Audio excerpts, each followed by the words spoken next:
matagal na hindi na ako nakapag-live.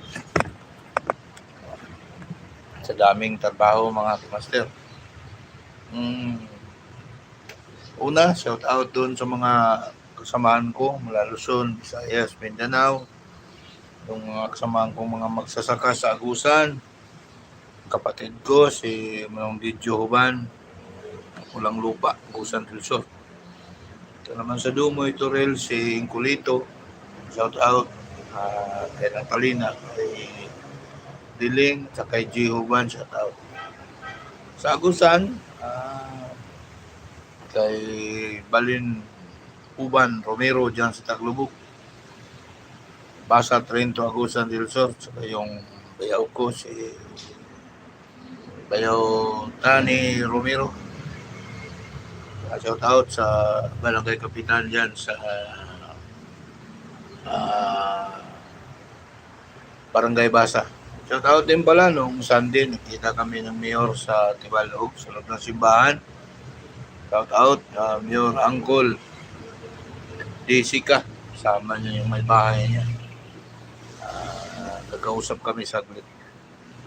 Mga kamaster, kung ating tutunghayan at ating tatalakayin ngayong umaga ang tungkol sa nangyari sa Davao diyan kay Pastor Kibuloy, kung ating isipin, ano lang tayo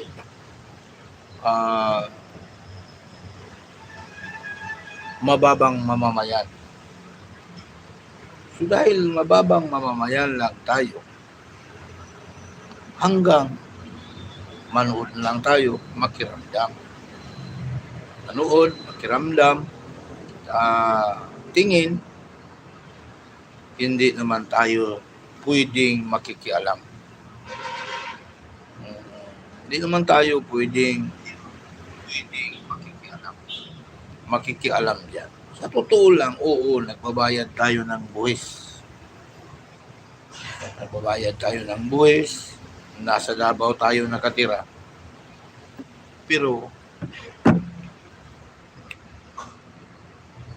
kung ating tingnan, ating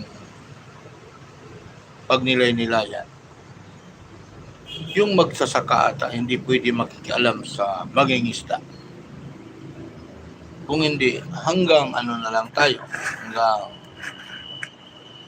hanggang tingin, hanggang pakiramdam, at hanggang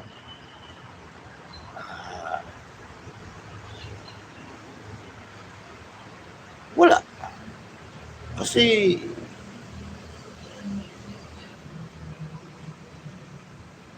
nasa mababa tayo. Itrabaho ng pulis yan.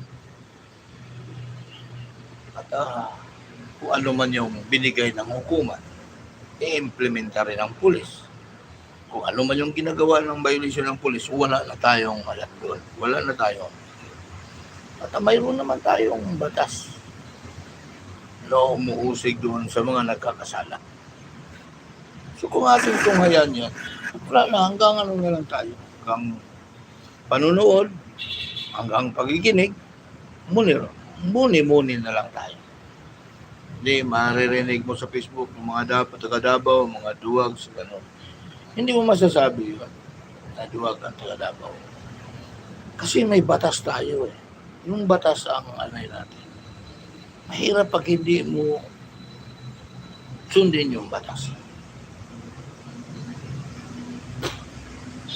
Ngayon, itrabaho nila, anong magagawa?